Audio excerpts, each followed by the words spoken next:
आदरणीय भैया हो, दीदी हो, आज कत का सौभाग्य के बातें जिन जगत नियंता परमात्मा राम आज संसार में माता कौशल्या के गोदी में आगे अयोध्या नगरी में सबके घर खुशहाली छागे। सबके सब सोचे लगी चलो परमात्मा के दर्शन कर ले। वो नानची के लड़का बन के आए हैं, कौशल्या माता के बेटा बन के आए हैं और रोवत है वह के थे। यही भावला देखत जो है सब नर नारी सकलागे तो हम छत्तीसगढ़ के मन घलो नहीं पिछुआ रही से उमन उकल ले अगवागे। कैसे अगवागे? मई के ले बिकट जोर शोर में सगा जाते।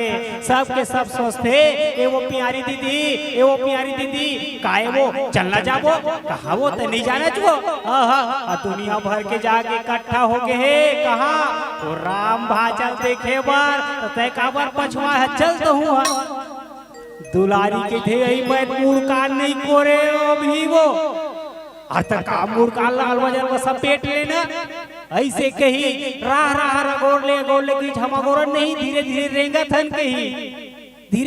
थन की जो बिचारी उतना दूर से बेटी ऐने की चपकी जो पढ़हर खोपा और राह बनी राकी के धाई को समय तुलसीदास जी महाराज लिखे है वृंद वृंद मिली चलई लोगाई झुंड के झंड दू झन चार झन झुंड महतारी मन जाते और जिन पिछुआ रिश्ते नलवा जलवा पाटिल पार के दौड़त जाते।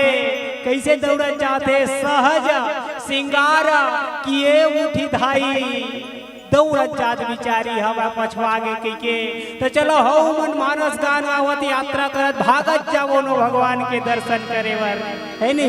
बोल लखन सिया रामचंद्र की जय हो।